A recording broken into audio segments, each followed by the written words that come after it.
Je m'appelle Dominique Villeneuve, je suis la PDG de l'A2C et j'ai le plaisir d'ouvrir en fait la conférence, mais je passerai bientôt la parole à la conférencière.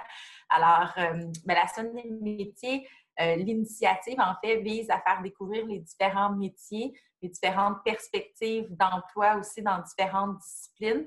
Donc, ce soir, comme je vous disais, c'est la discipline média, mais il y a d'autres conférences qui ont eu lieu et demain, c'est sur le numérique et le contenu. Donc, je vous invite aussi à aller sur notre site web. Vous allez pouvoir avoir accès à toutes les autres conférences également. Et l'objectif, en fait, c'est évidemment de vous donner la piqûre pour venir travailler en agence. Moi, j'aime croire qu'il y a autant de possibilités d'avenir et de métiers que de personnalités. Donc, que vous soyez extraverti, introverti, que vous aimiez les chiffres, l'analyse, la culture, que vous tripiez sur les émissions de télé, que vous aimiez lire les magazines ou que vous aimiez la création, peu importe qui vous allume, en fait, vous allez pouvoir trouver un métier qui vous intéresse dans notre univers. On est toujours à la recherche de talents diversifiés, évidemment, mais surtout, on a besoin de passion. Et c'est ce que vous allez découvrir un petit peu plus ce soir sur l'univers du média. Alors, ce soir, en fait, c'est une initiative de l'A2C qui est organisée en collaboration avec la CRTQ, qui est l'Alliance des cabinets de relations publiques du Québec, en collaboration avec le Grenier aux emplois, avec l'appui également de l'Association des producteurs publicitaires, donc l'APP, avec l'appui du Conseil des directeurs médias du Québec, évidemment pour ce soir, et la SDGQ, donc la Société des designers graphiques du Québec. Un merci tout spécial à Orchestra qui a créé toute l'identité de cette initiative. Donc, merci à toute l'équipe pour votre talent créatif. Et comme je vous disais, bon, c'est la soirée média. Et sans plus tarder, je vous présente les deux co-conférencières. Alors, Gabrielle Côté, superviseur média chez Touché. Et elle sera aussi accompagnée de Valérie Leclerc, superviseur média chez Jungle Media. Et ensuite, le panel sera composé de Louis Arias, directeur principal stratégie de canaux et de développement des affaires chez Cartier, ainsi que Pascal Boulanger, directrice média chez media.com. Et ensuite, c'est Camille Poulain, vice-présidente média associée chez Camden, qui viendra clore ce panel. Alors, côté technique, vous avez le petit icône au bas de votre écran Q&A. Donc, vous pouvez poser toutes vos questions via cette icône. Donc, vous cliquez et vous écrivez vos questions. Ma collègue Mireille Forêt va modérer, en fait, les questions. Donc, à la fin de la conférence, elle posera les questions à nos deux conférencières et à la fin du panel, elle posera également les questions, donc les plus populaires, celles qui reviennent. Donc, vous pouvez y aller dans la technicalité, dans le côté philosophique, peu importe, c'est à vous. La parole est à vous. On veut répondre à toutes vos questions. Donc, profitez-en. Le moment est à vous. Et sans plus tarder, je vous laisse à la découverte du média et au plaisir de vous croiser dans une agence très prochainement, j'espère. Alors, bonne soirée, puis bon panel et bonne conférence. À bientôt. Et c'est à vous, Gabrielle. All right, on reprend la balle. Bonsoir à tous. C'est un super plaisir pour Valérie et moi d'être avec vous ce soir, de loin, mais de près, grâce à la technologie quand même. Donc, comme Dominique l'a dit, n'hésitez surtout pas à poser vos questions. Ça va nous faire plaisir d'y répondre. On aime ça quand c'est interactif et quand ça vous intéresse. Donc, c'est pas parce on se voit pas puis on s'entend pas que on n'a pas besoin de vos questions. Ça nous stimule. Puis, n'hésitez pas. J'aimerais commencer en vous disant que s'il y a bien un élément qui est important pour Valérie et moi, si vous finissez d'écouter notre conférence aujourd'hui puis vous vous rappelez de ça, ça va nous faire un grand plaisir, c'est qu'il n'y a pas de chemin parfait. Loin de là. Puis, nos deux cheminements, Valérie et moi, sont très éclectiques. Probablement, plusieurs d'entre vous ont des cheminements aussi éclectiques. C'est pas depuis qu'on est tout petite qu'on a décidé qu'on allait travailler en médias. Bien au contraire, Valérie et moi, on a caressé le même rêve de devenir coiffeuse quand on était toutes jeunes. Donc, on est très loin des agences de communication dans cette job-là. Moi, j'ai passé par le désir d'être astronaute, donc la tête dans les nuages. Valérie a voulu être vétérinaire, analyste, mais vraiment, il y a eu quelques moments un peu plus déterminants pour moi, un peu plus tard dans mon cheminement scolaire précisément, où par exemple au secondaire, j'étais beaucoup plus orientée vers les sciences. Je voulais être ergothérapeute. Je me suis rendu compte que c'était pas tout à fait pour moi. Donc, j'ai fait un 180 degrés complet, puis je suis allée étudier en cinéma, par exemple, au Cégep, parce que Valérie a aussi fait. On a clairement des cheminements similaires, mais ça ne veut pas dire que c'est ça que vous devez faire pour aller travailler en médias, bien évidemment. Puis en cinéma, je me suis rendu compte qu'il me manquait encore quelque chose. Donc, il me manquait la notion de la proximité, de la communication un peu plus large, le contact humain, moins de technicité, plus think large. Donc, c'est là où je me suis dirigée en études universitaires en communication, relations publiques. Donc, à travers tous ces cheminements-là, tout le monde en a un différent. Ben, on se fait notre chemin de carrière, puis on découvre ce qu'on veut faire tranquillement, mais surtout, ne sentez pas cette pression-là de devoir toujours savoir qu'est-ce que vous voulez faire plus tard. C'est vraiment le petit message que je voulais vous passer au début. Puis ben, la grande question qu'on se pose, c'est comment ça se fait qu'en ayant commencé notre cheminement comme coiffeuse, puis après astronaute, puis après ergothérapeute, comment ça se fait qu'on s'est retrouvé dans l'industrie média?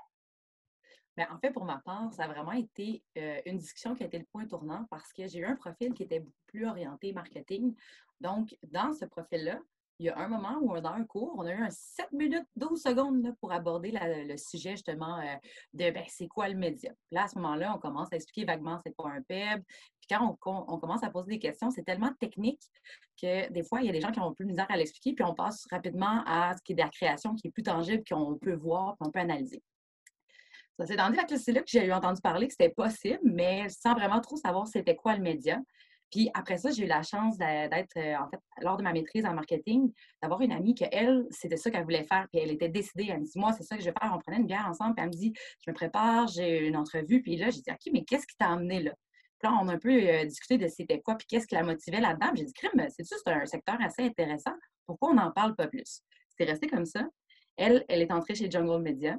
Elle avait une opportunité. Elle m'a fait signe, elle a dit, est-ce que ça te tente d'embarquer dans l'aventure? J'ai dit oui. Je suis allée faire une entrevue, puis après ça, en fait, je suis rentrée vraiment là, comme assistante média jusqu'à une progression de superviseur. Donc, c'est vraiment une discussion qui a tout changé. Et Gabrielle? Pour ma part, c'est un peu différent. En fait, moi, j'ai fait partie du groupe qui avait jamais entendu parler du média. Donc, c'est une des raisons pour lesquelles je trouve que cette initiative-là, elle est géniale pour faire rayonner notre industrie, mais pour vous la faire connaître aussi parce que dans notre parcours scolaire, on est très peu exposé à ce que c'est le média. Puis, pour ma part, étant en relations publiques, ça ne faisait pas partie du cursus lors de mon baccalauréat à l'UQAM. Donc, je ne savais pas que le média était une discipline possible en agence, mais dans mes explorations, comme beaucoup de gens, quand on termine un bac, ben, on commence à fouiner sur le web, envoyer quelques lettres de motivation, faire quelques entrevues. Ben, ça a capté mon attention. L'agence touchait a capté mon attention. Puis, j'ai eu une première entrevue avec le CEO. Comme vous pouvez le voir, j'étais très surprise. C'était un peu intimidant quand même d'avoir une première entrevue avec un fondateur CEO, mais c'était tout petit. Puis ça démontre aussi à quel point, bon, c'était moyen. C'était quand même une moyenne grosse agence à l'époque. Il y a 5 ans, là, chez Touché, il était environ 50 employés. Mais aujourd'hui, on est 250. Donc, on voit la progression fulgurante. Donc, à l'époque, Alain Desormiers était impliqué dans les entrevues. Alors, c'est avec lui que j'ai commencé ma carrière. Mais à mon plus grand désarroi, j'ai commencé ma carrière à la réception. Je dis mon plus grand désarroi parce que quand Alain m'a appris qu'il n'y avait pas de poste d'entrée, pas comme Valérie, par exemple, de commencer comme assistante stratège, j'étais bien évidemment déçue parce que quand on termine un bac, on veut tout de suite commencer dans le feu de l'action, puis vraiment embarquer dans un monde qui va nous apprendre directement ce qu'on veut faire finalement. Puis c'était pas mon cas. Ben, réception, c'est pas nécessairement ce que je voulais faire, mais finalement, je le regrette totalement pas parce que je pense que je serais pas ici aujourd'hui si j'avais pas commencé justement à la réception. J'aurais probablement fouillé pour d'autres expériences, puis peut-être que je serais en communication corporative plutôt qu'être en agence média. Donc, le hasard fait bien les choses. Puis ça m'amène à ma première journée. Donc, ma première journée, pour ma part, en agence média, elle était à la réception, donc à l'accueil. C'était une grosse première journée parce qu'à la réception, évidemment, tu es le premier visage d'une compagnie. Donc, tout le monde qui rentre pour travailler te dit bonjour. Donc, ça m'a permis de rencontrer rapidement tous les futurs collègues avec lesquels j'allais travailler. Parce que je suis très entêtée, donc je savais que rapidement j'allais devenir assistante stratège et que je n'allais pas rester trop longtemps à les réceptions, mais ça a été une super expérience qui m'a permis de me familiariser avec le monde du média sans savoir ce que c'était vraiment. Bien, j'ai été intégrée à cette agence-là, à ce monde-là, mais comme un peu un regard externe à la réception. Puis ça m'a permis d'avoir un lien privilégié avec certaines des têtes dirigeantes de l'entreprise parce que j'avais un rôle d'adjointe parfois avec eux. Donc vraiment, ça a été un rôle qui a été très bénéfique pour moi, puis je le regrette zéro. Puis j'ai aussi droit à une deuxième première journée en tant qu'assistante stratège, tout comme Valérie, elle, a pu vivre sa première journée d'assistante stratège. Exact. Moi, en fait, je suis rentrée vraiment dans le poste, donc assistante stratège. Je suis arrivée avec mes rollerblades de la journée même, puis j'étais comme, je suis prête. En fait, ce qu'il faut savoir, c'est que Jungle, c'est une petite compagnie à la base, on était 5. Mais en même temps qu'on était 5, on était quand même une division du groupe V7 qui a plusieurs types d'agences différentes. Donc, on rentre par la grande porte, Cossette, puis on voit un peu la diversité de, OK, toutes les agences qui sont possibles. Puis, j'avais des voisins d'étage, là, c'est du PR, après ça, c'est de la création. Fait que vraiment, j'ai fait, OK, c'est vraiment un milieu où on est un petit peu touche à tout. On va parler justement avec des gens en médias, d'autres gens en médias, d'autres gens en création. Après ça, c'est avec les fournisseurs. Fait que donc, vraiment être mis au front, dire, OK, j'ai à gérer des relations fournisseurs, j'ai à gérer des relations clients, j'ai à gérer des relations internes aussi. Donc, vraiment, c'est comme ça que je suis embarquée dans l'aventure au niveau de ma part. Là, avant de continuer peut-être un peu plus loin, pour être sûr que tout le monde saisit bien c'est quoi le média, parce qu'on en parle un petit peu de comment on est arrivé, tout ça, mais c'est important de savoir, mais c'est quoi à la base le média? En général, tout ce qui est du média, c'est toute plateforme de diffusion qui permet à un annonceur de transmettre un message à son public cible. Donc, on peut penser aux médias traditionnels un petit peu plus comme on est habitué d'entendre la télévision, l'affichage, la radio ou le cinéma. Ça en est quelques-uns. Puis ensuite, il y a une multiplicité aussi au niveau du numérique, donc que ce soit les sites qu'on accède en ligne via mobile, via le desktop, via la tablette, il y a les diverses applications, les réseaux sociaux. Puis il y a même des médias qui se transforment au fur et à mesure du temps. Donc, au niveau de la radio, on a maintenant les podcasts en ligne, on a les applications de radio en ligne disponibles. Donc, c'est vraiment ça, notre job à nous, c'est vraiment de prendre en fait le message du client puis de trouver la bonne plateforme pour pouvoir l'exposer à son bon consommateur. Donc, c'est vraiment ça la base là, de notre travail. Donc, après ça, le média, c'est aussi totalement underrated. Excusez le mot en anglais, mais je pourrais le dire en québécois, en bon québécois, comme le petit mouton noir des disciplines de la communication. Je pense que la raison principale pour laquelle c'est parce que c'est une discipline, un domaine qui est moins connu. Moins connu parce que moins présent dans le cursus scolaire, mais en fait, moins connu parce qu'il évolue tellement vite. Donc, c'est difficile à suivre.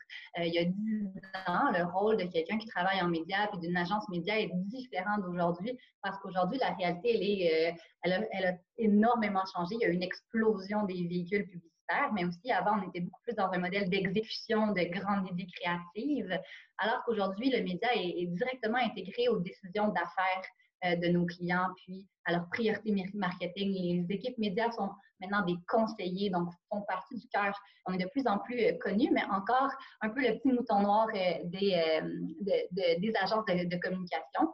Puis, si je peux me permettre aussi, généralement, quand quelqu'un, pour vous simplifier mon travail aussi, quand quelqu'un me demande qu'est-ce que je fais dans la vie, je lui réponds que je travaille en agence média, en agence de publicité. Le réflexe naturel, puis c'est normal, c'est de me demander « Ah, c'est toi qui fais les pubs à la télévision? » Donc, de ça, je réponds « Ben non, c'est pas du tout moi qui fais les pubs à la télévision.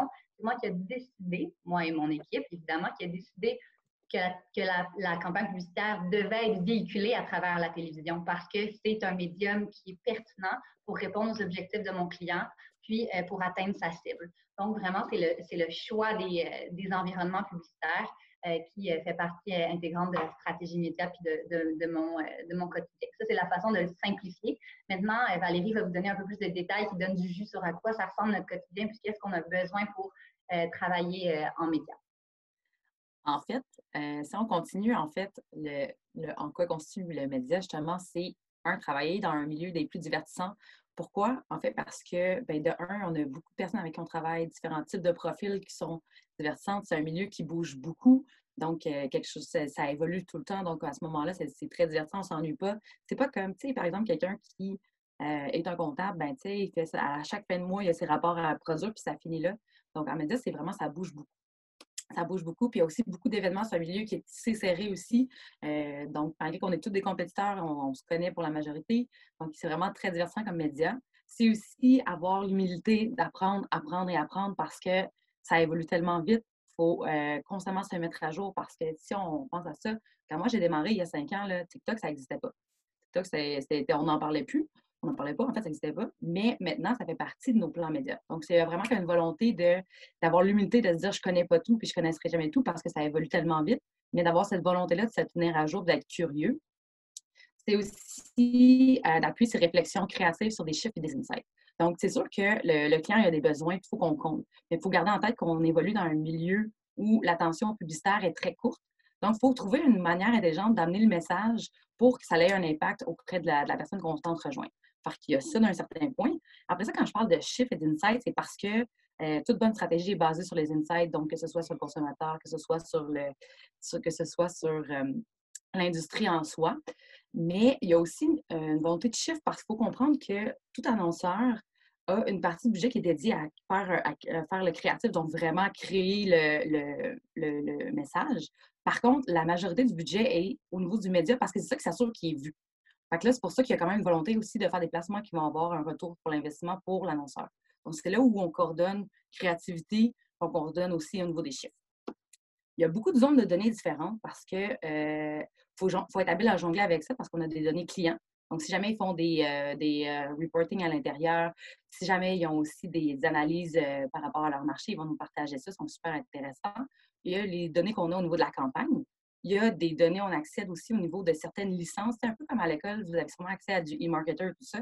On a accès à des données comme ça, mais on a aussi accès à des données beaucoup plus loin, je dirais. Au niveau de médecine, on peut faire des personas. Donc, vraiment, comme toutes ces zones-là où on peut aller piger puis vraiment piger nos insights là-dedans.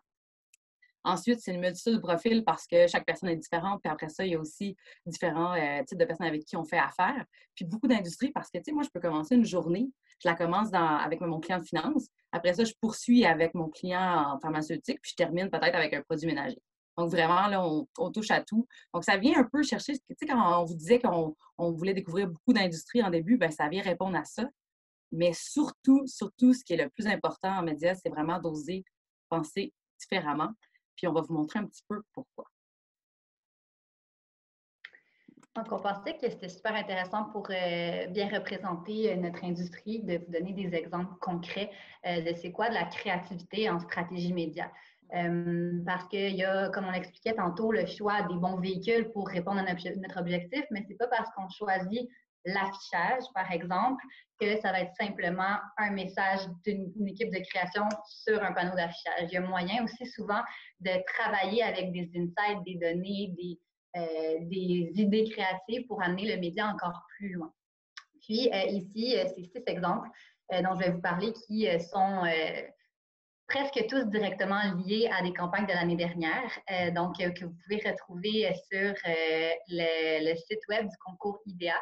Donc, elles ont pratiquement toutes gagné des grands prix, des prix médias cette année. Donc, allez-y, si vous ne connaissez pas le site, allez voir le concours IDEA. Vous allez pouvoir vous inspirer de plein de vidéos de quelles sont les meilleures campagnes médias puis les meilleures campagnes de d'autres industries aussi. Je vous encourage à aller fouiner. Le premier exemple en haut à gauche dont je voulais vous parler, c'est celui de Via Rail. Via Rail, comme vous le savez probablement, c'est ils veulent encourager les gens à prendre davantage le train, donc conséquemment à prendre moins la voiture. Ce qu'ils ont découvert comme insight, c'est qu'évidemment, il y a des éléments qui sont vraiment désagréables en voiture, puis qui pourraient capitaliser sur ces éléments-là pour encourager les gens à prendre le train plus souvent. Donc ici, ce qu'on a fait, c'est, Mireille, merci Mireille. Mireille a partagé le site du concours IDEA si vous voulez vous y référer. Donc ici, pour capitaliser là-dessus, il y aurait pu y avoir sur des panneaux d'autoroute des messages qui disent ne soyez pas pris dans la congestion, prenez le train. Mais pour l'amener encore plus loin, la campagne a été connectée en temps réel avec des vraies données de trafic. Donc lorsque les moments dans les routes, les grandes routes comme par exemple Montréal-Québec étaient en grande congestion, le message automatiquement sur des panneaux qui sont digitales, donc qui ont de la flexibilité et qui peuvent être connectés avec des appareils numériques, le message était activé. Alors, si toi, tu es dans ta voiture, tu es en route vers Québec, tu es dans le trafic, bien, directement, ça va t'exposer un message en affichage qui va te dire que tu aurais dû prendre le train. Donc, ici, on est dans une utilisation média intelligente qui utilise la donnée pour amener la campagne publicitaire plus loin. Non, l'exemple en haut, au milieu, c'est une campagne du lait bio. Donc, l'objectif du lait bio, c'était de démontrer qu'il est près de la nature. Donc, c'est aussi simple que ça, c'est de véhiculer un message que le lait bio est proche de sa nature. Pour ce faire, on a développé une campagne qui était tellement proche de la nature que la publicité devenait de la nature. J'exagère souvent, donc là j'exagère un peu, mais ce que je veux dire, c'est qu'on a créé un encart, donc un encart imprimé. Un encart, c'est comme une page dans un magazine, mais qui est plus cartonné. Et cet encart-là était 100% compostable, biodégradable, donc c'était possible de le planter. Puis en le plantant, on l'a amené un peu plus loin parce qu'il y avait un petit cadeau pour le consommateur où le verre de lait, qui est l'icône évidemment du lait bio et du lait en général, était ensemencé de graines de basilic. Donc, c'était même possible de transformer la publicité en nature, donc en basilic utile à la maison. Ensuite, en haut à droite, c'est un exemple qui utilise davantage la technologie. Donc, la technologie est super importante dans notre industrie, puis c'est un des éléments qui bouge vraiment, vraiment rapidement, puis auquel on doit se tenir à l'affût. C'est la Fondation du Dr Clown qui, à travers les dernières années, ont fait des super campagnes où ils utilisent le rire. Le rire parce que la Fondation du Dr Clown, l'objectif, c'est de remettre le sourire aux enfants, mais c'est aussi un clown, ça fait rire. Donc, c'est souvent le centre de leur campagne, le rire. Puis ici, ils ont utilisé la reconnaissance faciale dans leur format publicitaire pour envoyer un message particulier à ceux qui riaient. Donc, quand l'appareil reconnaissait que l'utilisateur riait, il recevait un message particulier relié au rire. Donc, on amène le média encore plus loin en utilisant un aspect technologique dans la campagne publicitaire. Sinon, je vous amène en bas à gauche avec l'exemple de la presse. Donc, ça, c'était l'année dernière dans le revamp de l'application de la presse mobile. Donc, ils ont amélioré leur application puis ont fait un lancement de cette nouvelle identité-là. Puis, ce qui était vraiment important pour eux, c'est de mettre de l'avant qu'ils sont à l'affût de la nouvelle puis qu'ils sont en temps réel en train d'actualiser la nouvelle. Donc ici, ce qu'on trouvait super intéressant avec cet exemple-là, c'est qu'ils ont utilisé un format qui est généralement très peu dynamique, plutôt statique même, c'est-à-dire l'affichage statique. Puis, ils l'ont rendu dynamique pour démontrer à quel point ils étaient connectés avec l'actualité. Donc, l'exemple, c'est une murale qui, dans les L de nouvelles, avait, l'exemple c'est comme un téléphone mobile, puis on voyait le fil d'actualité. Puis, à chaque heure, il y avait un installateur qui allait changer le message dans les L, dans les cellulaires pour démontrer que la nouvelle en temps réel que tu pouvais retrouver sur ton application, elle était updatée fréquemment. Donc, ici, un gros lien avec le message principal qu'ils veulent démontrer. Ils ont réussi à le véhiculer dans leur stratégie média et dans leur campagne publicitaire. L'exemple de IGA, c'est probablement une campagne que vous avez entendue parce qu'elle reste beaucoup dans la tête. C'est la campagne « N'oubliez pas de ne pas oublier vos sacs ». Quand IGA ont retiré les sacs en plastique de leur succursale, ils ont lancé une campagne qui était principalement en radio. Ce qui est intéressant ici, c'est que l'équipe a réfléchi à quelle est la meilleure façon de véhiculer notre message, puis c'était à travers la chanson. Puis la chanson publicitaire, elle était forte quand elle avait une durée précise de 75 secondes. Mais un message de 75 secondes, ça n'existait pas à la radio à cette époque-là, ce qui n'est pas très longtemps, hein, c'est l'année dernière, je dis époque, mais ça n'existait pas l'année dernière. Puis, l'équipe de médias ont donc négocié, démarché ce nouveau format-là. Ils l'ont créé, le format 75 secondes à la radio. Avant, c'était 60 secondes et en bas. Donc, c'est aussi ça, la créativité en médias, ça peut être de développer des nouveaux formats puis pour répondre à nos besoins de campagne. Le dernier exemple en bas à droite dont je voulais vous parler, c'est un exemple du musée McCord. Donc, le musée McCord voulait rejoindre principalement les jeunes, donc vous ainsi que vos grands-parents. Donc, deux cibles totalement différentes, les jeunes 18-34 ans, puis les 65 ans et plus. Ils ont donc réfléchi à quel était le dénominateur commun entre ces deux audiences-là, puis ont soulevé que le café était un bon exemple parce que souvent, on va avoir des personnes âgées qui vont aller dans des cafés, relaxer avec leurs amis, leurs conjointes. Puis les jeunes vont étudier ou vont consommer du café beaucoup plus fréquemment que n'importe qui d'autre. Alors, c'était un bon véhicule pour connecter avec ces audiences-là qui sont totalement différentes. C'était un bon véhicule aussi. En fait, je dis un véhicule, mais ici, c'est un exemple. On considère le café dans ce cas-là comme un média. Donc, ça vous montre aussi à quel point le média, c'est pas nécessairement juste le choix de la télévision puis comme véhicule publicitaire. Ça peut être aussi d'utiliser des médias qui sont complètement hors normes, comme un verre de café. Ici, ils l'ont emmené le concept encore plus loin en faisant un lien direct entre l'exposition, qui était une exposition de Polaroid. Puis comme on le sait, les Polaroids, ça prend un peu de temps à apparaître, une photo quand ça sort, à se développer. Donc, ils ont utilisé la technologie de la chaleur. Alors, dès que le manchon à café était installé, le message n'apparaissait pas encore. Plus le manchon à café était chaud, plus le message apparaissait. Donc, on voyait que la photo devenait de plus en plus claire grâce à la chaleur. C'est vraiment une campagne qui a pu allier la créativité puis rejoindre la bonne audience. Voilà, j'espère que ça vous donne un bon tour de roue de quelques exemples de stratégies médias créatives. Maintenant, Valérie va passer aussi à travers quel genre de postes il y a en médias. Donc, quand on travaille en médias, qu'est-ce qu'on peut faire? Exact. Pour faire un retour, en fait, sur toutes ces belles campagnes-là, ils existent parce qu'il y a beaucoup de secteurs de métiers qui travaillent à faire arriver le produit créatif en médias. Donc, on a trois secteurs différents, mais sachez bien qu'il y a beaucoup de différents postes. Ça, c'est un échantillon, il y en a vraiment beaucoup. Puis, ça varie aussi en fonction des types d'agences. Par exemple, si on a une petite agence, ça se peut que les rôles soient un peu moins définis. Alors que quand on a une grosse agence, les rôles, souvent, c'est plus défini où le rôle débute et cesse. Donc, à ce moment-là, quand vous allez faire justement des entrevues ou que vous allez appliquer sur des postes, n'hésitez pas à poser la question de à quoi ça réfère justement ce type de rôle-là, c'est quoi la définition des tâches, etc., pour être sûr de vraiment que ça répond autant à votre désir pour l'évolution future, mais que vous compreniez aussi qu'est-ce qu'on s'attend de vous. Donc, on l'a répertorié sous 3 grands groupes principalement. Donc, équipe de planification, ça, en fait, à ce moment-là, l'équipe de planif, c'est vraiment des gens qui sont, je dirais, qui ont une vue un peu plus globale. Ça, c'est les porte-paroles, en fait, pour le client. Eux, leur but, c'est vraiment d'aller chercher le brief client, après ça, de décortiquer ça, d'être un peu analyste au niveau de qu'est-ce qui se passe dans le milieu, puis de s'assurer justement que les équipes à l'interne, tant au niveau des équipes d'achat ou de data, comprennent vraiment les besoins, puis après ça, puissent créer un plan qui va vraiment répondre à ces besoins-là. Donc, c'est des gens qui sont souvent beaucoup organisés, qui sont minutieux, tout ça.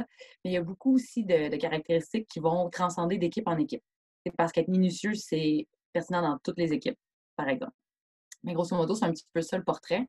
Quand on va en planification, on rentre en tant qu'assistant planificateur. Après ça, il y a planification ou stratège. Tu vois, ça, c'est 2 façons de nommer, mais en fonction des différentes agences, ça peut bouger. Puis après ça peut bouger jusqu'à superviseur, puis il y a plusieurs autres types de rôles.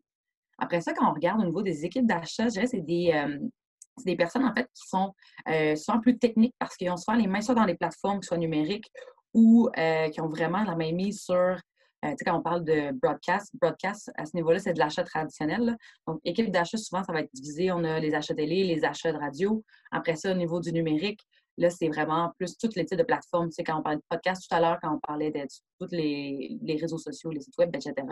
Donc, à ce niveau-là, c'est plus au niveau de l'équipe numérique. C'est des gens qui sont très analystes, qui aiment, en fait, prendre la donnée, prendre un problème comme ça, puis le tourner d'un différent côté pour trouver des solutions, parce qu'ils connaissent bien les plateformes dans lesquelles ils travaillent. Puis, souvent, ils savent les limites. Des fois, pour faire arriver des beaux produits créatifs, il faut contourner un peu ces limites-là ou trouver des façons d'aller aborder ça de façon différente.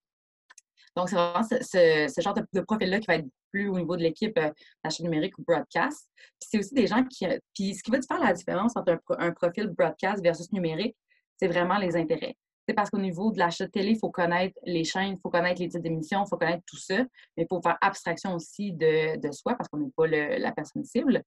Alors qu'en numérique, c'est des plateformes qui évoluent beaucoup plus rapidement. C'est dans le fond où il y a l'application qui apparaît ou même la plateforme dans laquelle le travail va évoluer à chaque mois. Donc, c'est vraiment des gens qui sont peut-être un petit peu plus agiles à ce niveau-là dans les plateformes. On commence en tant que soit assistant numérique ou coordonnateur broadcast. Après ça, il y a stratège numérique, c'est possible. Il y a acheteur numérique ou broadcast, supervision, et ainsi de suite.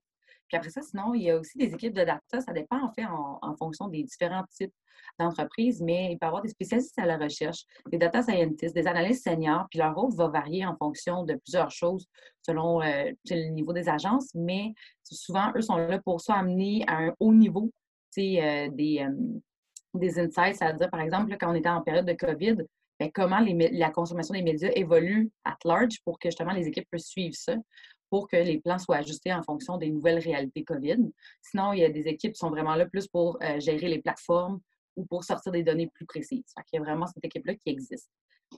Mais ce qui est important de savoir, c'est que tous ces postes-là, il n'y en a pas un qui est plus important qu'un autre. Ils sont toutes une clé pour que le produit média, à la fin, arrive à être le meilleur au monde. Donc, c'est vraiment comme un petit écosystème qui travaille tous ensemble. Donc, ça fait un peu le tour au niveau des différents métiers expertise. Puis on pourrait vous montrer aussi différents projets qui ont amené justement ces connexions-là entre les différentes équipes. Yes, fait que, on va passer rapidement, le temps file, mais ici, on a deux exemples pour vous de deux campagnes qui, selon nous, sont des bons exemples de collaboration. Ici, pour moi, le téléroman, c'est un super exemple de collaboration avec plusieurs équipes, dont l'équipe de création, l'équipe de service conseil, mais aussi nos équipes internes à nous, comme Valérie vient de l'expliquer, nos équipes broadcast ont été super impliquées pour l'achat télé, nos équipes digitales ont été super impliquées aussi. Donc, c'est un bon exemple parce qu'il part d'un insight de création qui est, littéralement un jeu de mots avec téléroman et téléroman. Puis, il est amené beaucoup plus loin où, avec l'équipe de création, on s'assoit le média pour réfléchir au meilleur scénario de diffusion d'un faux vrai téléroman qui mettrait de l'avant une famille, qui exagère tout autour du lait. Donc ici, on a vraiment travaillé en collaboration avec eux pour s'assurer que c'était comme un vrai lancement d'une vraie série télé, puis qu'après ça, c'était comme un vrai roll-out d'une vraie série télé aussi. Nos équipes digitales ont travaillé fort pour que, par exemple, sur tout.tv, il y ait une section de rattrapage du téléroman, comme on pourrait avoir une section de rattrapage de Unité 9. Donc, on négocie avec nos partenaires. Nos partenaires comme Radio-Canada puis Québécois ont été des grands collaborateurs. Puis nos équipes broadcast ont travaillé très fort pour être minutieux aussi pour que le choix des émissions puis des heures à laquelle notre campagne télé passait était similaire à tous les jours pour que ce soit comme un rendez-vous d'écoute, comme un vrai téléroman. Donc, c'est un super bon exemple où tout le monde a travaillé ensemble pour que le produit fini soit une grande réussite. Puis, on en est très fiers. Yes. Sinon, je vous amène un autre cas, en fait, qui est un petit peu plus...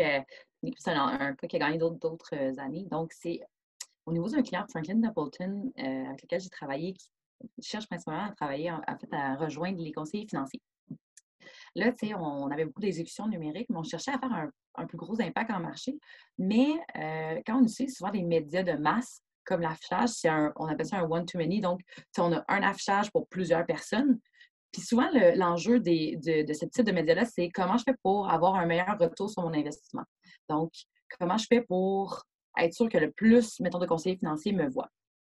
À ce niveau-là, quand on a pris le brief avec le client, après ça, on s'est retourné à l'interne. On a bandé ça ensemble, les équipes, tant en stratégie média traditionnelle qu'en stratégie numérique.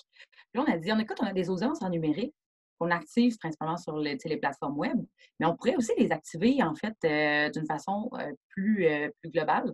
Donc, on est allé chercher ce petit insight-là de façon de faire au niveau numérique pour l'amener sur l'affichage. Donc, à ce moment-là, comment ça fonctionnait? C'est qu'on a créé des audiences sur mesure. Il y avait 3 types d'audiences. Puis, quand il y avait, on avait ciblé aussi des villes, puis quand il y avait une plus haute concentration de conseillers financiers qui passaient devant le panneau, bien là, le message était affiché. Donc, on s'assurait que chaque fois que le message était affiché, il y avait une plus grande rentabilité plutôt que d'être juste là une fois par 10 minutes, par exemple. Où là, ça aurait été un peu hasard. Donc, c'est vraiment comme ça que l'alliance entre la stratégie traditionnelle et médias plus numériques a fait en sorte qu'on est arrivé avec un produit intéressant. Puis, pour avoir encore plus de résultats sur comment ça performe, cette campagne-là, est-ce que ça vaut la peine d'avoir fait ça comme ça? On avait reciblé aussi les gens qui avaient été exposés à l'affichage. Donc, tout le monde qui avait vu le panneau recevait aussi une publicité sur leur téléphone mobile. Donc, ils pouvaient cliquer sur la bannière, se rendre sur le site, avoir plus d'informations.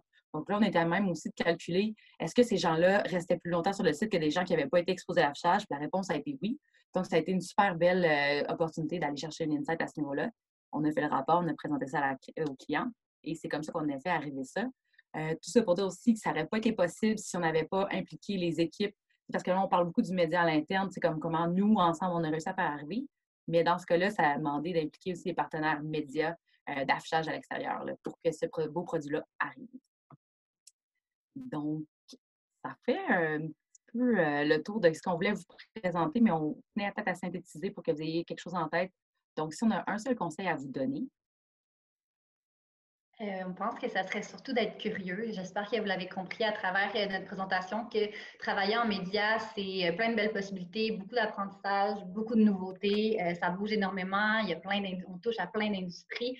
Donc, la curiosité, c'est une des qualités les plus importantes selon nous. Vous n'avez vraiment pas besoin de tout savoir. Vous n'avez pas de besoin non plus de savoir c'est quoi exactement le quotidien d'un stratège média en arrivant dans une job en médias. Ce qui est important, c'est votre curiosité selon nous. Donc, je ne sais pas, Mireille, si on passe à des questions. On aurait terminé le volet présentation. Ben, j'ai 3 questions qui sont très pertinentes. Je pense que ça vaut la peine qu'on les traite avant de poursuivre. Avant tout, Sophie se demandait qu'est-ce qu'un insight rapidement?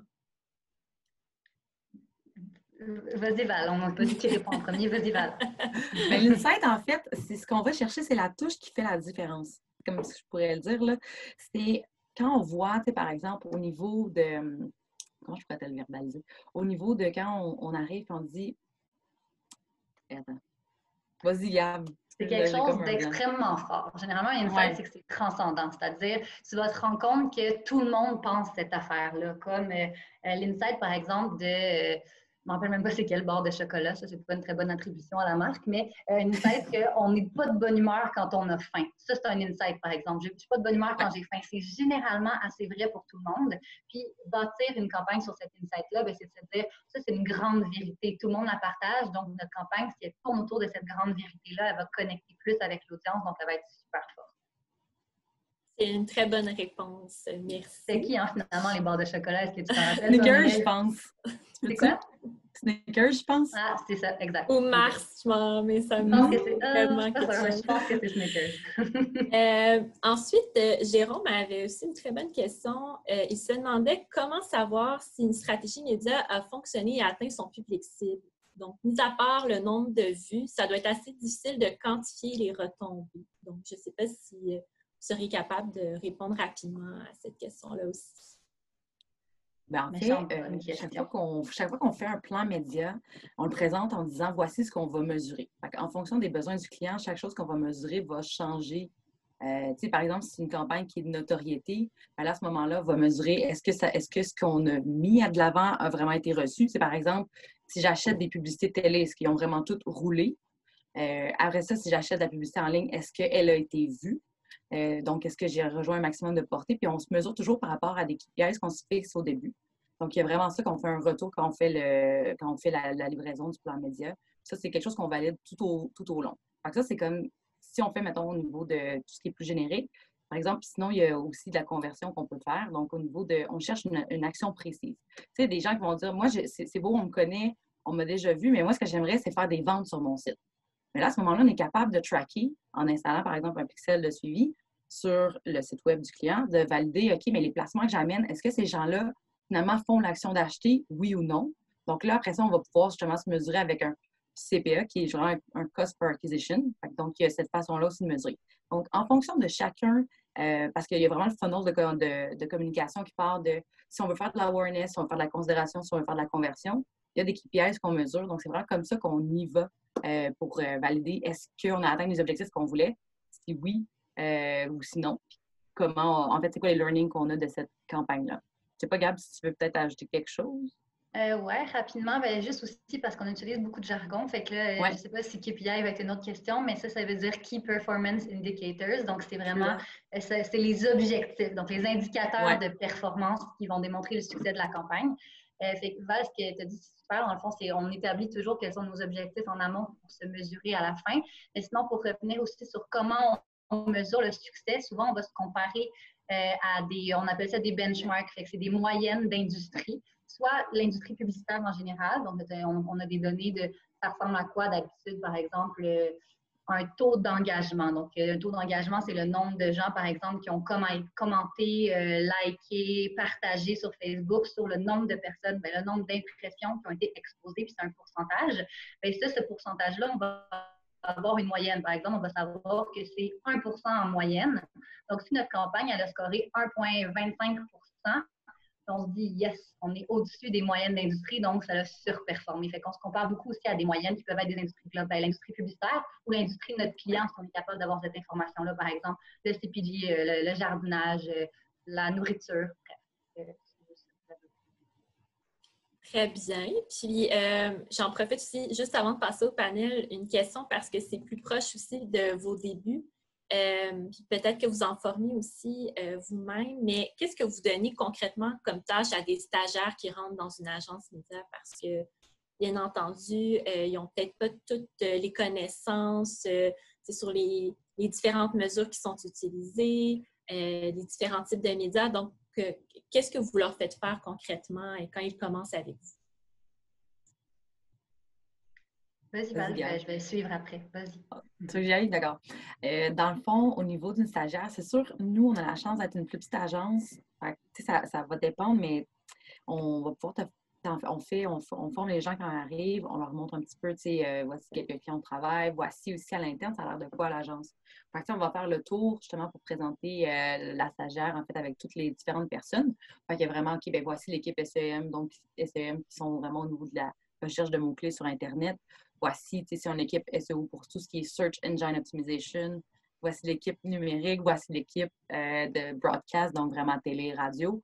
Donc, on présente cette personne-là à tout le monde pour qu'elle ait une vue globale justement de comment ça fonctionne.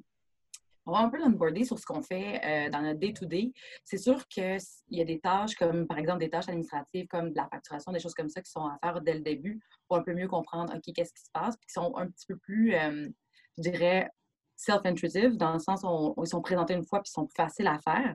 Puis après ça, on va aussi onboarder ces gens-là dans différentes campagnes, parce qu'il y a différents niveaux de clients. Tu sais, il existe des gros clients nationaux, puis il existe des clients qui sont un petit peu plus locaux avec lesquels on peut s'amuser un petit peu plus.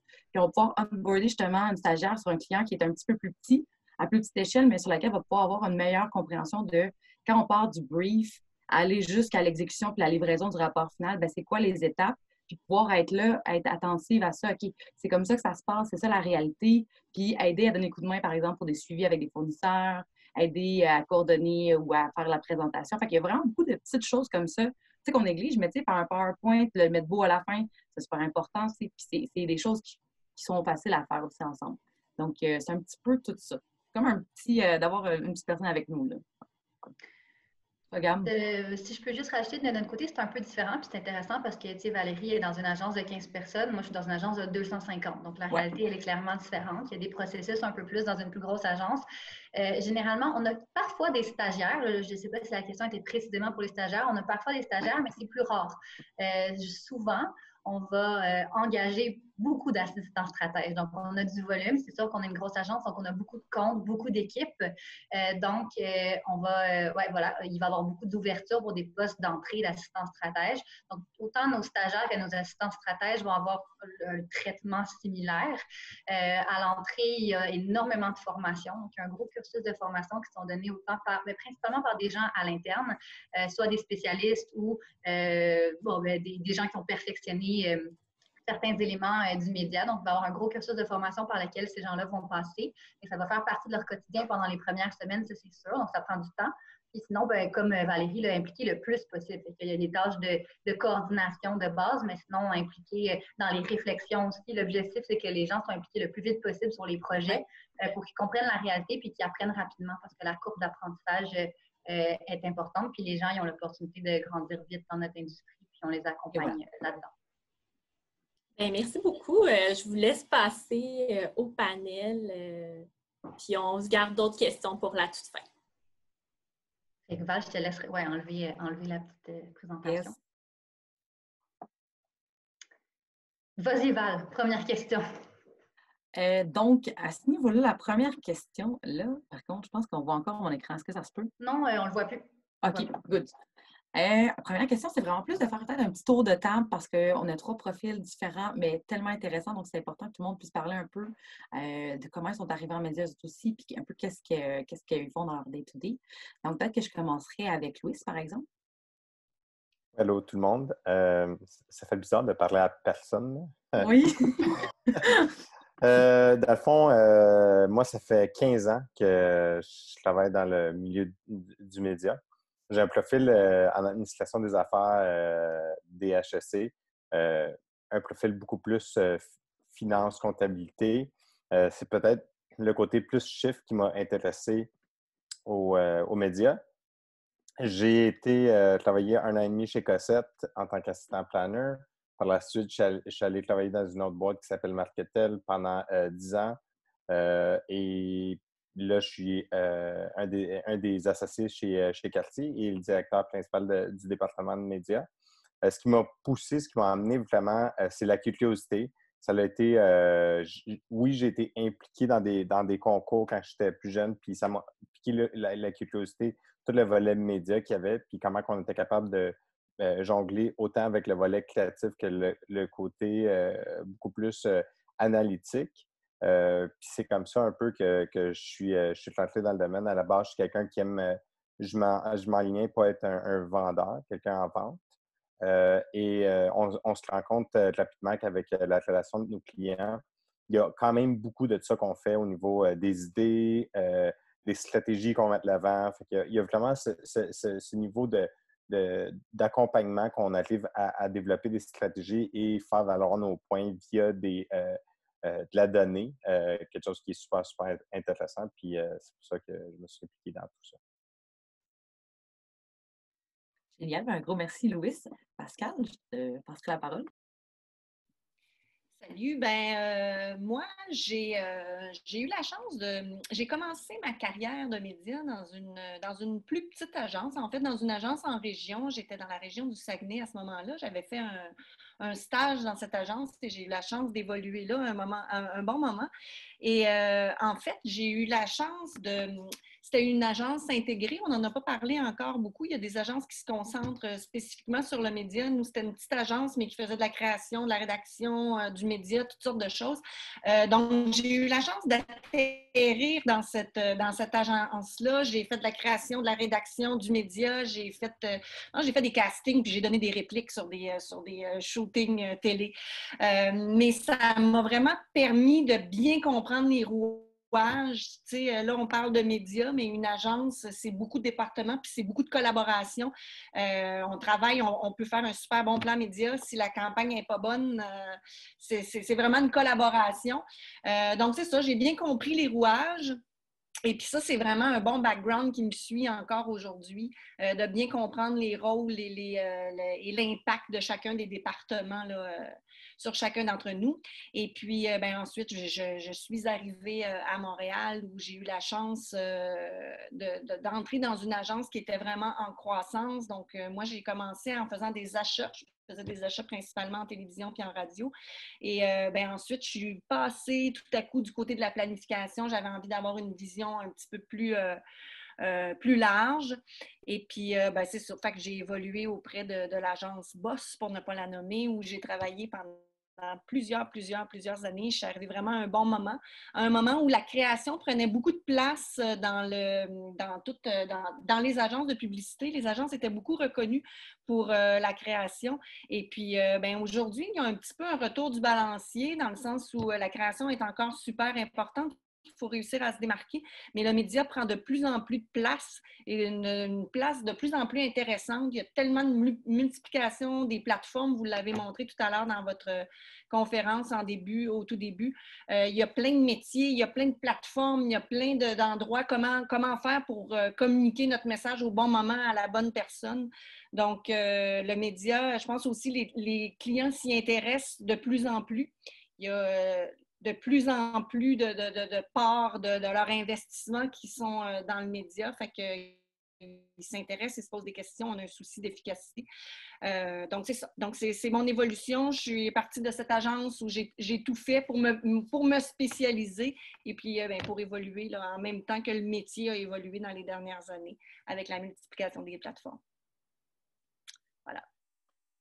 C'est parfait. Merci, Pascal. Peut-être j'amènerais la nuance au niveau de, vu qu'on n'avait pas parlé de ces modèles-là, quand on dit intégrer, c'est que la même agence va faire et de la création jusqu'au média, jusqu'à la livraison, jusqu'à tout. Là. Elle fait vraiment toutes les étapes de la même agence, tandis que d'autres agences qui se concentrent spécifiquement sur le média. Donc, ils livrent le produit média, peuvent travailler avec plusieurs agences créatives différentes. Donc, ça, c'est une très bonne remarque, Pascal.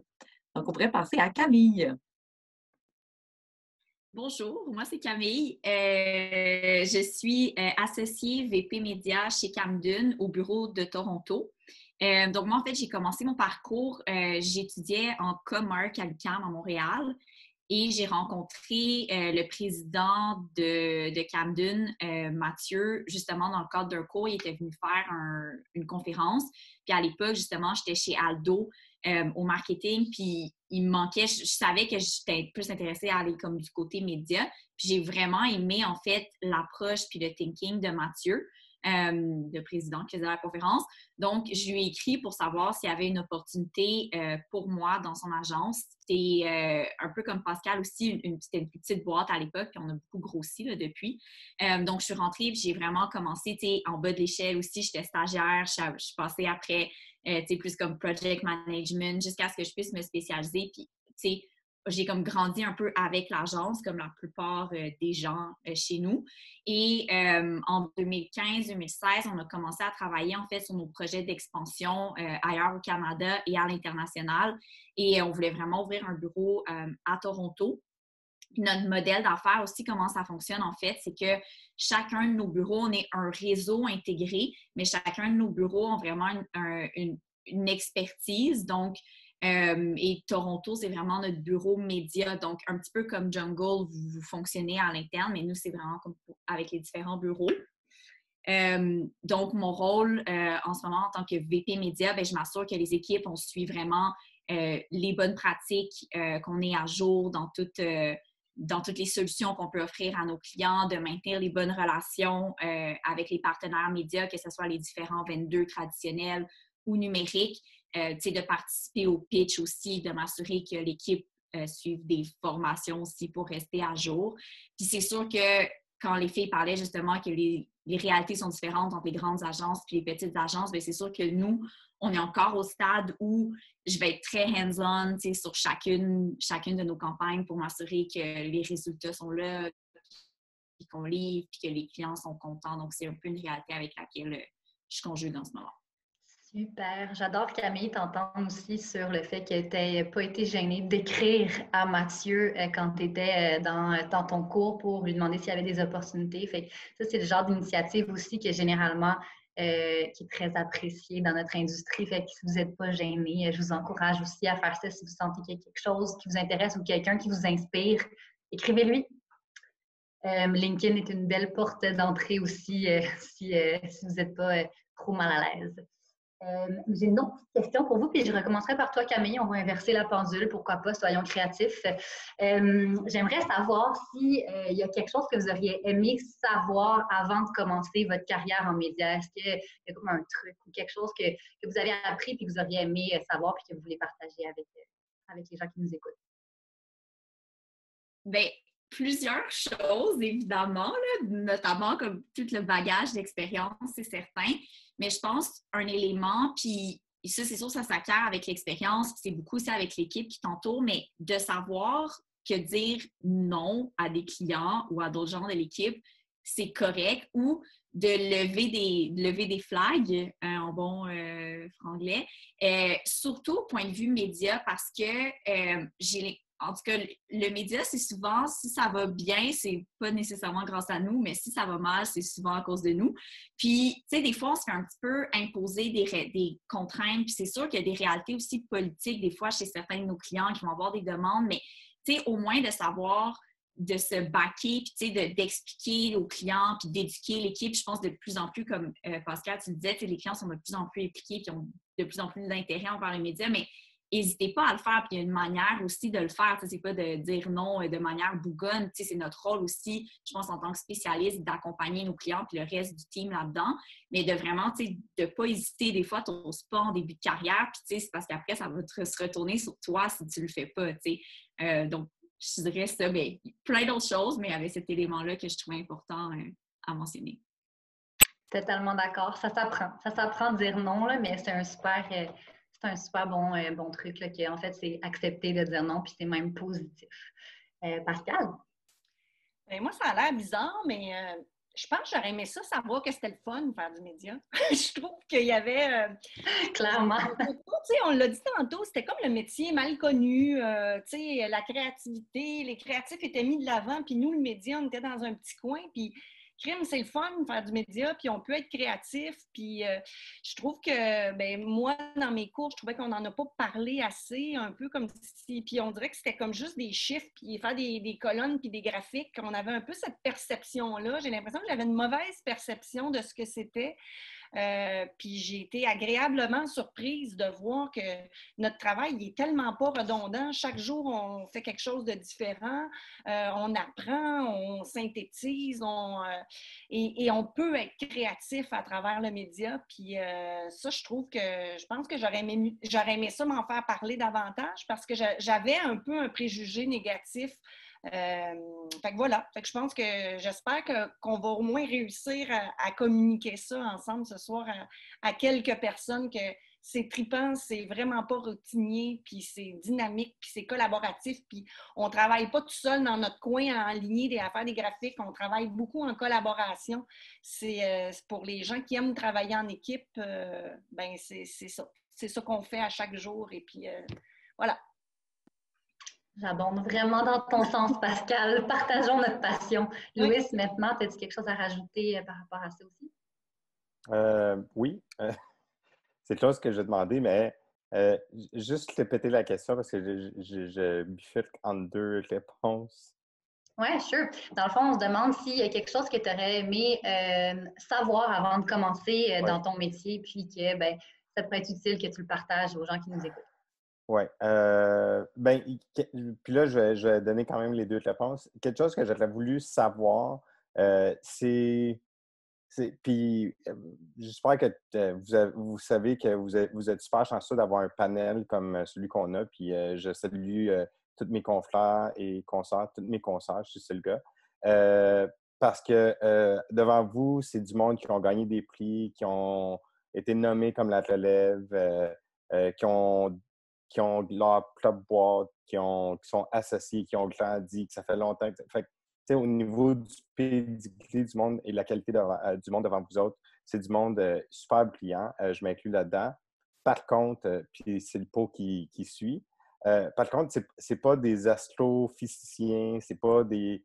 Il n'y a aucune personne ici qui est gagnant du prix Nobel de la science ou quoi que ce soit. C'est tout du monde curieux, c'est tout du monde. Puis on vous parle, puis c'est riche là, comme métier, dans le sens que il y en a beaucoup à savoir, il y a beaucoup de curiosité qui s'impose, mais de tout savoir en partant, c'est pas la solution. C'est juste d'être ouvert, à toujours être exposé à la nouveauté, puis d'être curieux, puis d'essayer des choses. Puis c'est ça qui nous a permis de grandir, puis d'avoir du succès dans nos carrières respectives. Puis c'est un peu ça.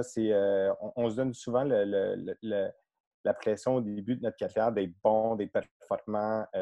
On sort de l'école, c'est les notes, c'est connaître plein de matières. C'est correct si on ne sait pas tous, si on ne sait pas tout en sortant de l'université, même que je vous l'annonce déjà, vous allez être mauvais dans le métier de médias, mais c'est d'avoir l'humilité d'apprendre et la curiosité, la volonté de s'améliorer dans le métier. C'est ça qui va faire de vous quelqu'un qui va bien faire le métier en médias. Puis l'autre point que je voulais souligner, puis je pense que j'embarque sur l'autre question, mais si j'avais à vous dire une façon de jump-starter un peu votre carrière, ça serait d'essayer. On a parlé beaucoup de curiosité, beaucoup de plateformes, d'évolution, puis tout ça. Bien, essayez déjà dans votre quotidien, que ce soit en créant une balado, puis je te racontais un peu l'histoire. Encore à mon âge, je suis encore jeune, là, mais encore à mon âge, j'essaie des patentes. Je vendais des citrouilles il y a 2 semaines pour ramasser des fonds pour l'école de mon gars. Puis je me suis commandé un kit de Square pour tester la plateforme Square, puis tester justement pour mieux comprendre peut-être des clients qui ont ce système d'opération-là, comprendre un peu la technologie au niveau de certaines PME. Fait que toujours tester des nouvelles plateformes, tester de nouvelles choses, que ce soit une page Facebook, un channel YouTube, allez-y, essayez. C'est un super bon conseil, Louis. Puis je pense que Mireille, on devrait quoter notre présentation par vous allez être mauvais quand vous allez commencer en médias, Louis. Non, mais c'est un super bon conseil. Fait que, Val, je te laisse avec l'autre question. Exact. Bien, ça m'amène à vous demander, puis je commencerai avec Pascal, un peu votre quotidien. Est-ce que vous travaillez avec plusieurs marques locales ou plus des mandats internationaux? Donc, un peu de quoi est composé le portfolio, la journée typique de Pascal? Moi, présentement, je travaille chez media.com. On est une agence beaucoup plus locale. On a des clients qui sont pan-canadiens, mais la plupart de nos clients, ce sont des clients très locaux, très québécois. Nous, on a une multitude de clients. On a beaucoup, beaucoup de clients dans plusieurs secteurs d'activité. Alors que j'ai travaillé dans d'autres agences où je concentrais mes efforts sur un client principal, même si ce client-là peut avoir différentes lignes d'affaires. Mais là, aujourd'hui, mon quotidien, je travaille sur plein de comptes dans une même journée. On a beaucoup de comptes dans le tourisme, on a beaucoup de comptes dans l'environnement, on a beaucoup de comptes, on a un compte dans l'assurance, j'ai parlé du tourisme, mais on a le zoo, entre autres. Fait que c'est vraiment très, très, très diversifié, mais vraiment plus concentré pour ma part dans le marché du Québec. On parle beaucoup, on utilise vraiment beaucoup les médias d'ici. Je sais qu'on va en parler un peu plus tard. Donc, on s'adresse aux gens d'ici avec les médias d'ici beaucoup. Parfait. Puis toi, Camille, est-ce que c'est un peu la même réalité, vraiment plus concentrée au niveau du Québec de ton côté? Je dirais, en fait, chacun de nos bureaux travaille localement, mais parce que notre bureau à Toronto, on gère les campagnes médias de l'ensemble de nos bureaux. On a vraiment toutes les réalités. Puis Toronto, pour ce qui est du Canada, c'est vraiment le bureau où on a le plus de clients pan-canadiens. Mais tu sais, on a des campagnes qui roulent en Nouvelle-Calédonie, l'île de la Réunion, en France. Ça varie vraiment en différents secteurs aussi. Mais je dirais que c'est vraiment chacun de nos bureaux ont comme leur réalité locale. Donc, au final, notre réseau, on est diversifié, mais chacun des bureaux a leur réalité locale. Très intéressant. Et Louis, de ton côté? De mon côté, on roule beaucoup de campagnes québécoises, canadiennes, mais on roule via certains clients des campagnes en Amérique latine, aux États-Unis, puis en Europe, puis un petit peu en Afrique du Nord, dans des pays de la francophonie. Je vous dirais ce qui est la beauté de... Puis j'aime la question parce que ce qui est la beauté de avoir accès à des plateformes qui sont mondialement utilisées, que ce soit un Facebook, un Google, ou qu'on ait des outils qui nous permettent d'avoir accès à des inventaires locaux dans certaines régions du monde. Fait que notre métier, à part certaines nuances au niveau du vocabulaire ou sinon des nuances au niveau de l'utilisation de médias particulière dans certains pays, on est facilement capable d'exporter notre savoir puis l'appliquer à d'autres réalités. Fait que ça, c'est une autre chose qui est super, super intéressante dans notre... Je vais enfiler avec une autre question. Pascal, tu as fait un super segue avec cette question-là, fait que je te laisserai commencer si tu veux. Mais dans le fond, on se demandait, c'est quoi, selon vous, parce que bon, tout le monde peut avoir son interprétation selon la réalité de vos clients à votre agence, quelle était la responsabilité des agences et des annonceurs auprès des médias locaux, donc nos médias québécois.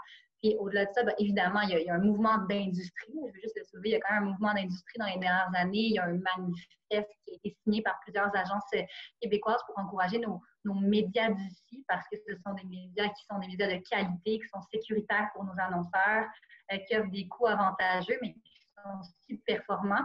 Et bien évidemment, ça encourage l'économie locale aussi. Fait que je voulais avoir, au-delà de ça, votre avis sur quelle est notre responsabilité et celle de nos annonceurs par rapport à cette question-là. Bien, je pense que c'est une question qui est très à jour, là, dans le sens où on a, et d'autant plus avec la situation de la pandémie, je pense que dans plein d'industries, on s'est beaucoup sensibilisé là, justement justement aux produits locaux puis à l'intérêt des entreprises d'ici.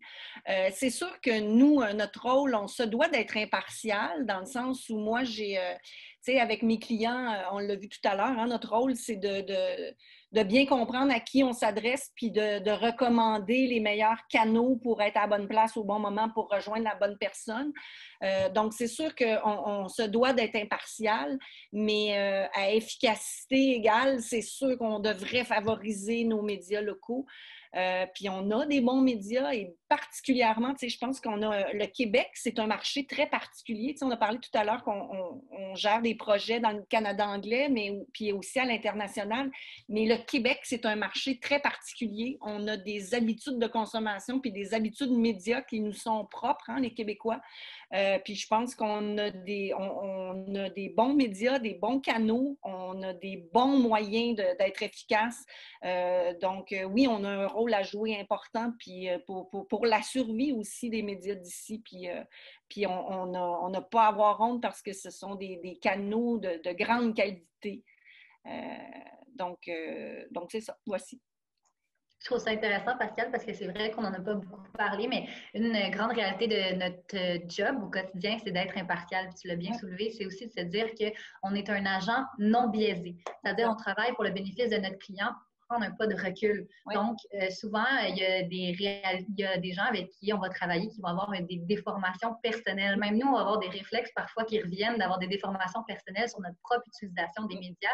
Il faut toujours se rappeler qu'il faut se déconnecter de ça et regarder avec un regard externe, analyser toutes les sources de données qui nous permettent de poser une opinion puis une vraie POV, comme on le dit dans l'industrie, par rapport à une situation. Donc, c'est super intéressant ce que tu as dit. Puis c'est vrai, dans le fond, à égalité, on aimerait toujours prioriser un média local, mais il faut toujours s'assurer que c'est au service des besoins du client. Puis, merci pour ton partage. Camille, qu'est-ce que tu en penses de ton côté?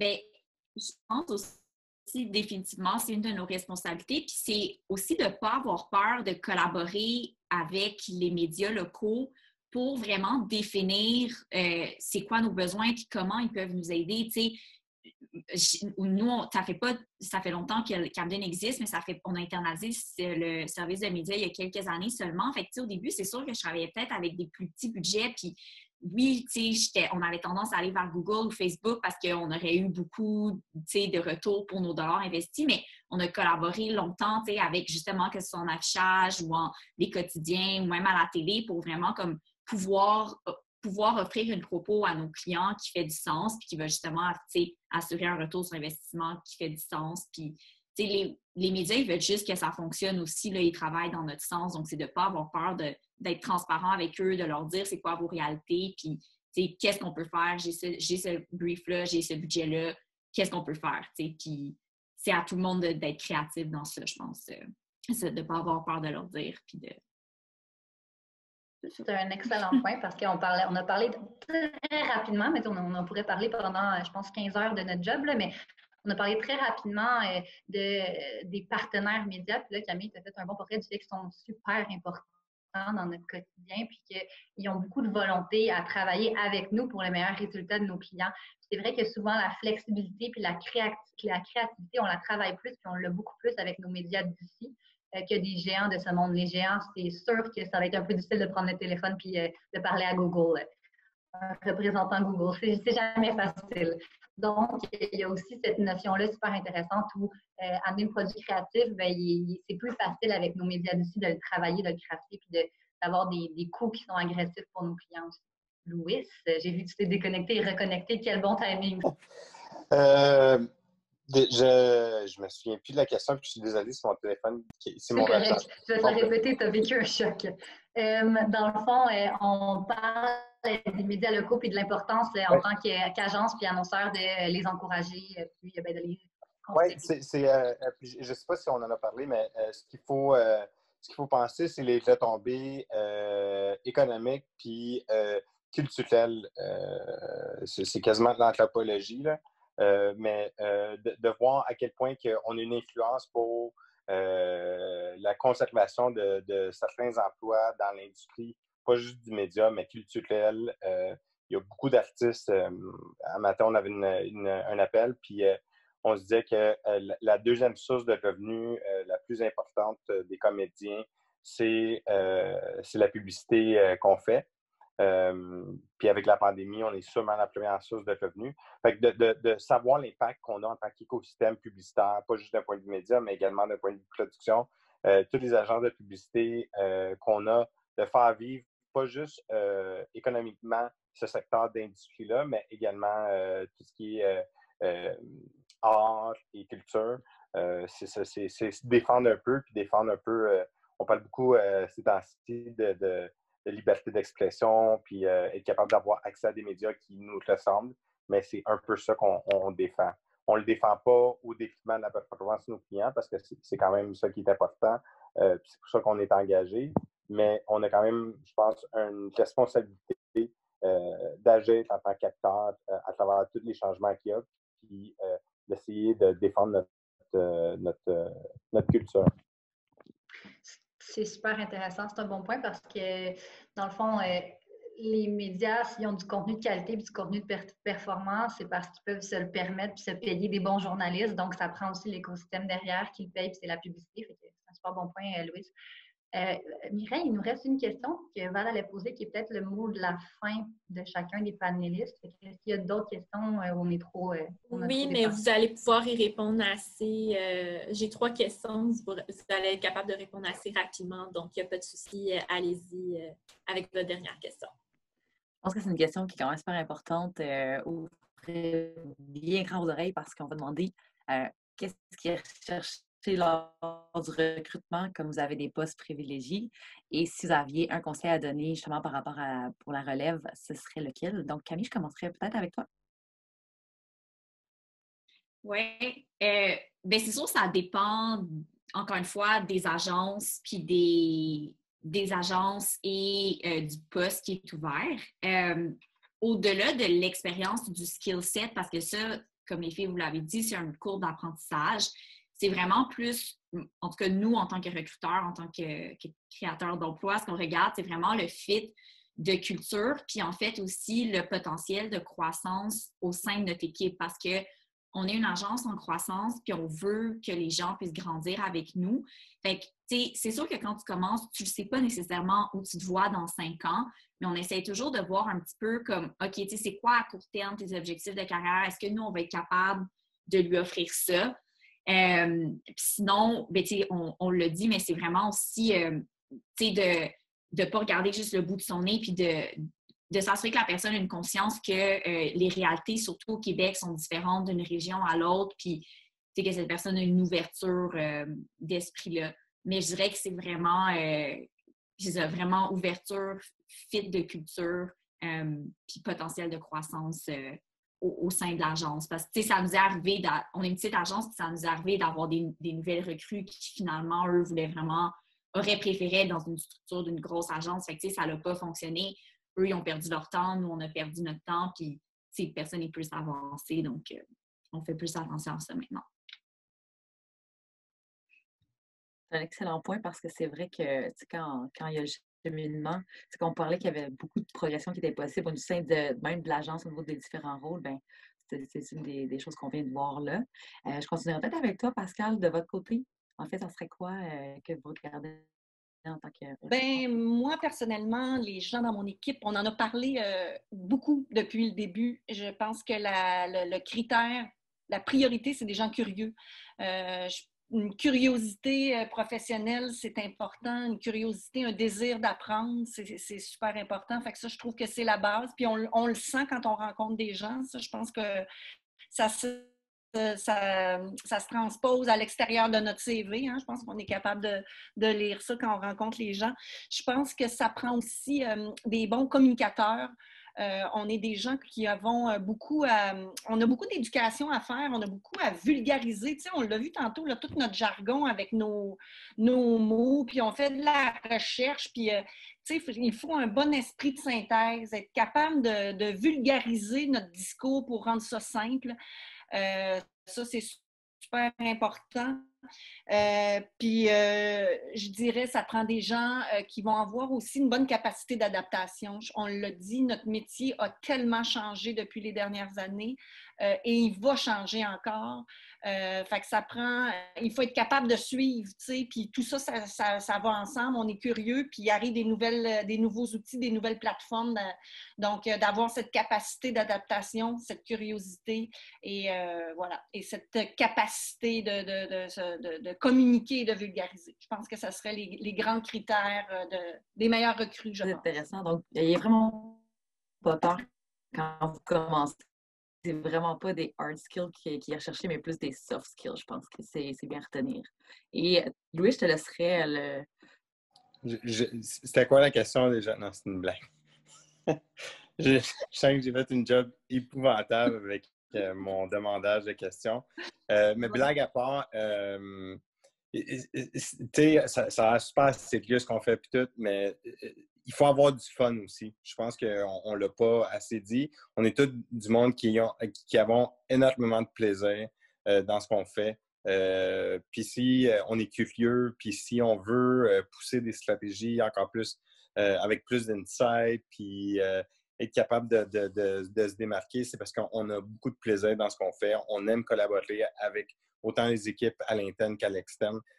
Puis ça, il y en a jamais trop de personnes qui veulent avoir du fun tout en étant curieux, évidemment. Puis l'autre pendant, l'autre penchant, c'est comme un peu l'opposé, mais tout le volet méticuleux. Il faut comprendre que la publicité, dans le fond, c'est comme une matière brute. Puis quand ça tombe dans les mains du média, juste avant de déployer, elle a reçu beaucoup, beaucoup de manutention au niveau du jus de cerveau, de toutes les équipes de stratégie, de toutes les équipes de création, puis tout ça. Puis nous autres, dans le fond, on a le produit avec la plus haute valeur. On a le bébé de tout le monde réfléchi qu'on va mettre en ondes ou en ligne. Fait être capable de justement avoir cette méticulosité-là, de bien faire les choses, de bien les mesurer.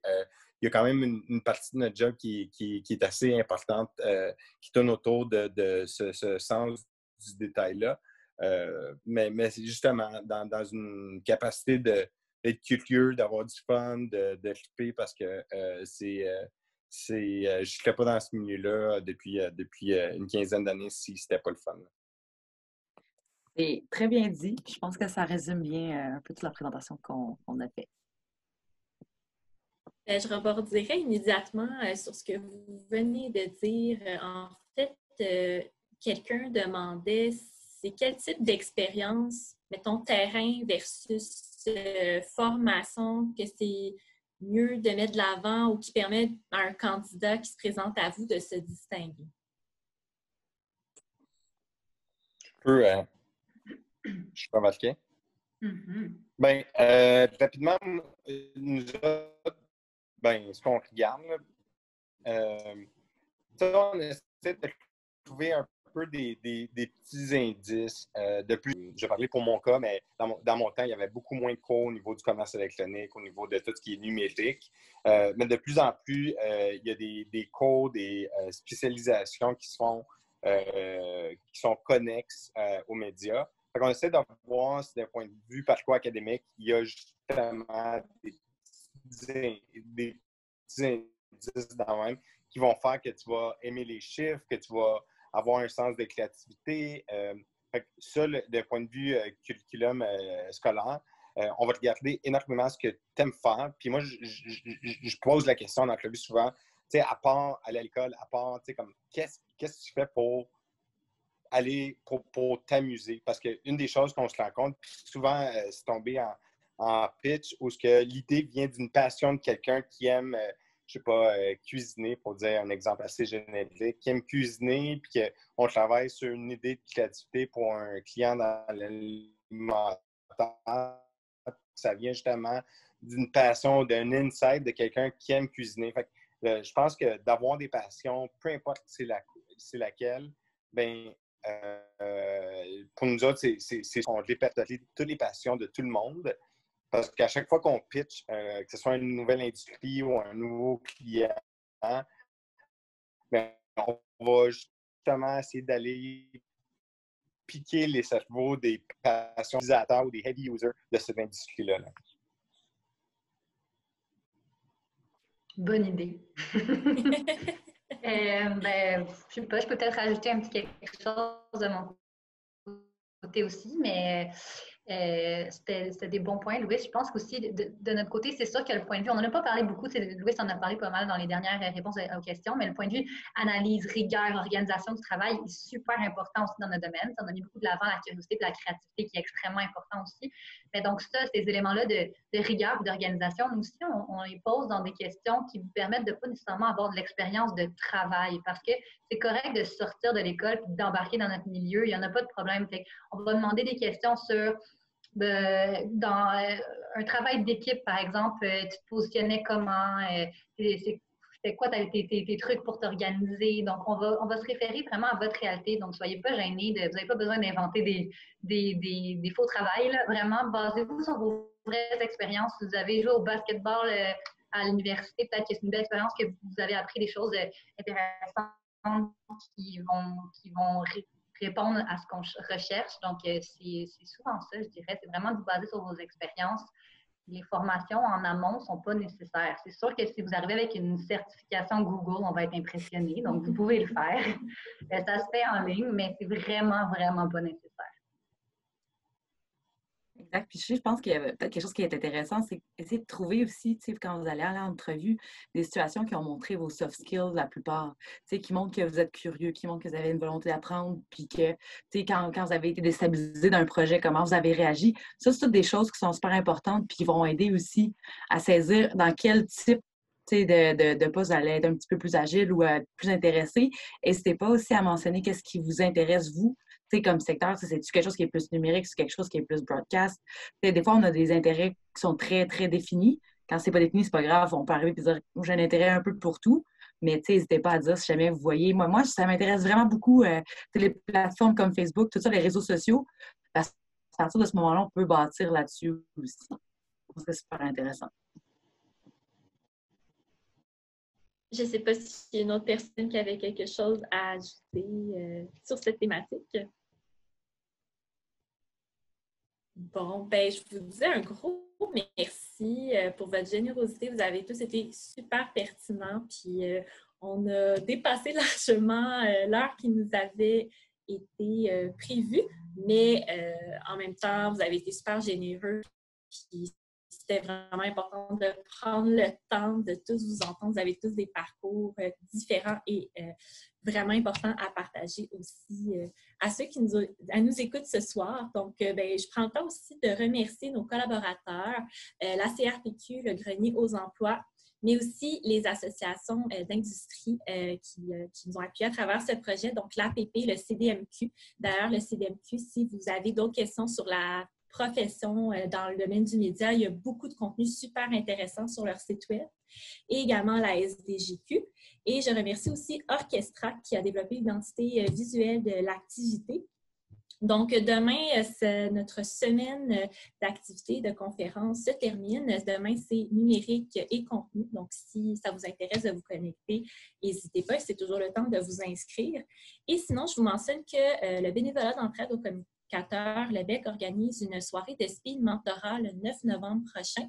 Donc, si vous avez envie de parler directement aussi avec des professionnels de l'industrie, c'est aussi une super belle opportunité, cette activité-là. Donc, ben, je remercie encore à nos intervenants de ce soir. Puis là-dessus, je vous dis bonne soirée. Bonne soirée tout le monde. Merci. Merci, bonne soirée. Bye.